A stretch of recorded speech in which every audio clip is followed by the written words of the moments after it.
Estudo sobre o Evangelho de Lucas, parte 19, dia 7 de agosto de 2023. O efeito do ministério de João Batista. Lucas, capítulo 3, versículo 15 a 20. Como o povo estava na expectativa e todos questionavam em seus corações a respeito de João, se ele poderia ser o Cristo, João respondeu a todos dizendo: Eu vos batizo com água, mas aquele que é mais poderoso do que eu, vem, a correia de cujas sandálias não sou digno de desamarrar. Ele vos batizará com o Espírito Santo e com fogo. A sua forquilha está na sua mão para limpar a sua eira e recolher o trigo no seu celeiro, mas a palha ele queimará com fogo inextinguível. Assim, com muitas outras exortações, ele pregou boas novas ao povo. Mas Herodes, o tetrarca, que havia sido repreendido por ele, por causa de Herodias, mulher de seu irmão, e por todas as coisas más que Herodes havia feito, acrescentou a todos isto que encerrou João na prisão. Lucas 3, 15 e 20. Aprendemos, em primeiro lugar, com esses versículos, que um efeito de um ministério fiel é fazer os homens pensarem. Lemos a respeito dos ouvintes de João Batista, que o povo estava na expectativa e todos os homens meditavam em seus corações sobre João, se ele poderia ser o Cristo. Por causa da verdadeira religião, deu um passo gigantesco em uma paróquia, ou congregação, ou família, quando as pessoas começam a pensar. A falta de consideração sobre as coisas espirituais é uma grande característica dos homens não convertidos. Não se pode dizer, em muitos casos, que eles gostem do Evangelho ou não gostem dele, mas eles não lhe dão lugar em seus pensamentos. Eles nunca consideram. Isaías 1:3. Agradeçamos sempre a Deus quando vemos um espírito de reflexão sobre assuntos religiosos surgindo na mente de um homem não convertido. Pensamentos e deliberação são o caminho para a conversão. A verdade de Cristo não tem nada a temer de um exame sóbrio. Convidamos o inquérito. Desejamos que suas reivindicações sejam totalmente investigadas. Sabemos que sua aptidão para suprir todas as necessidades do coração e da consciência do homem não é apreciada em muitos casos, simplesmente porque não é conhecida. Pensar, sem dúvida, não é fé e é arrependimento, mas é sempre um sintoma esperançoso.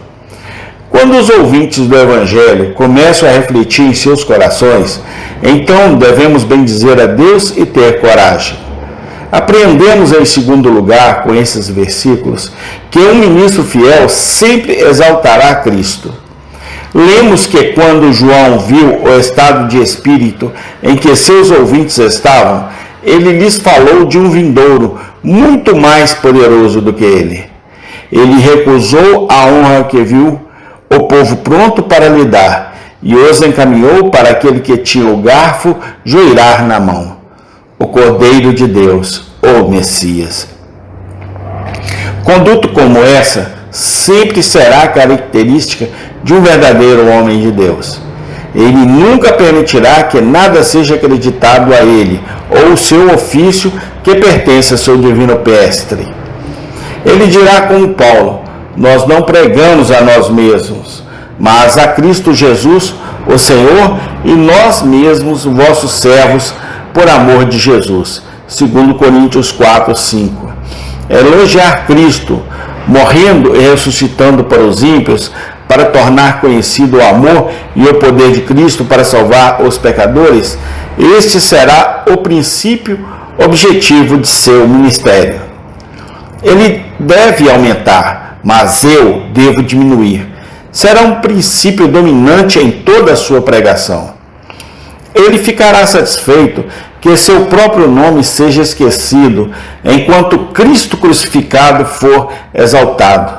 Será que saberíamos se o ministro é são na fé e merece nossa confiança como professor? Temos apenas que fazer uma pergunta simples: onde está Cristo em seu ensino? Será que saberíamos se nós mesmos estamos sendo beneficiados pela pregação que assistimos? Perguntemos se o seu efeito é engrandecer a Cristo em nossa estima. Um ministro que realmente está nos fazendo bem nos fará pensar mais em Jesus a cada ano que vivemos. Aprendemos em terceiro lugar com esses versículos a diferença essencial entre o Senhor Jesus e até mesmo o melhor e mais santo de seus ministros.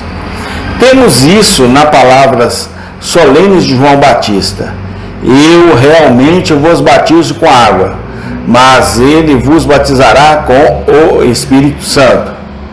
O homem, quando ordenado, pode administrar as ordenanças externas do cristianismo, com uma esperança de oração de que Deus graciosamente abençoará os meios que ele mesmo designou. Mas o homem não pode ler os corações daqueles a quem ministra. Ele pode pregar o evangelho fielmente aos ouvidos deles, mas não pode fazê-los recebê-lo em suas consciências. Ele pode aplicar água batismal em suas testas, mas não pode purificar a sua natureza interior. Ele pode dar o pão e o vinho da ceia do Senhor em suas mãos, mas não pode capacitá-los a comer o corpo e o sangue de Cristo pela fé. Até certo ponto ele pode ir, mas não pode ir mais longe. Nenhuma ordenação, por mais solene que seja conferida, pode dar a um homem o poder de mudar o coração.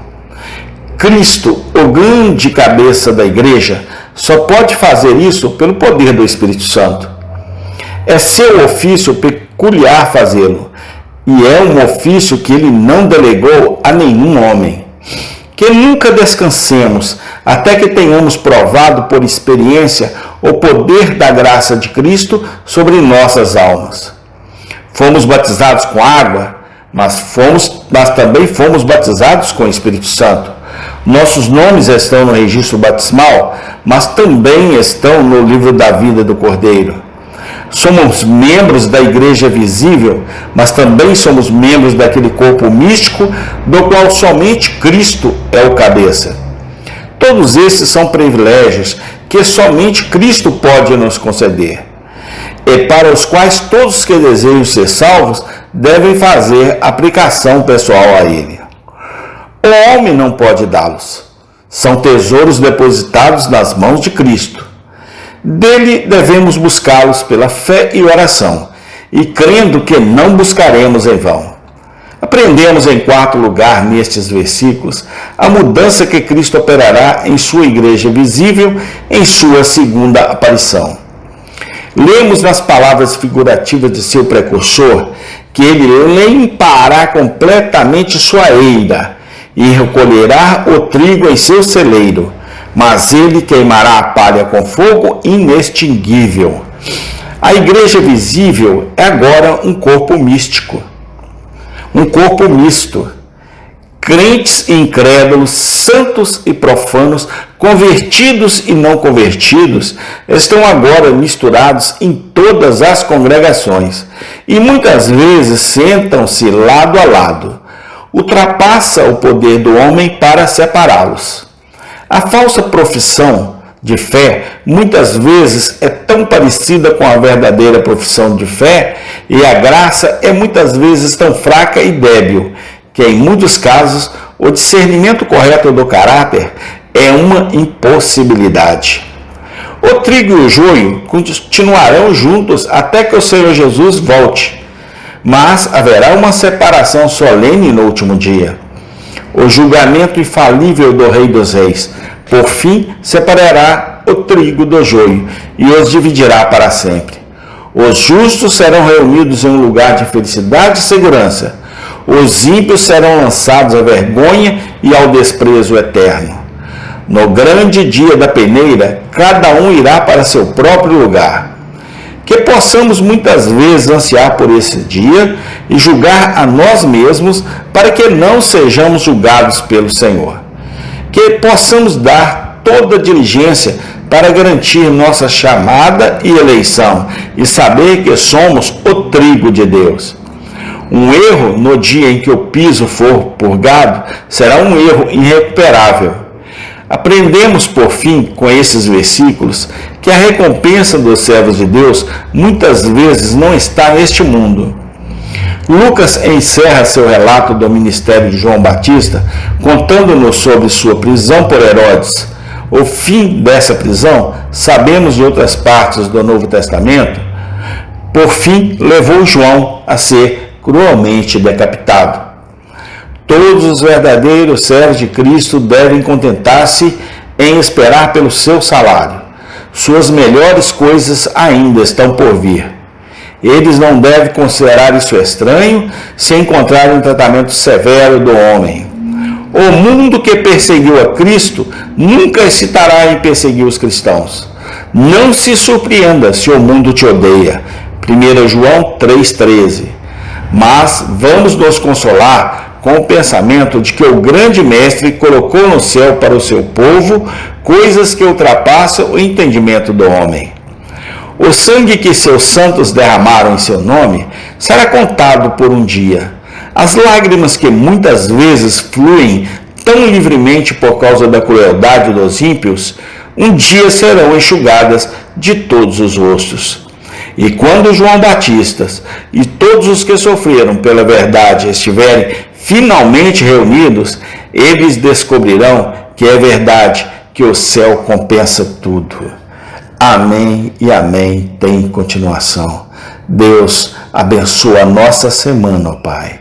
Abençoa o nosso dia, no nome do Senhor Jesus Cristo. Amém.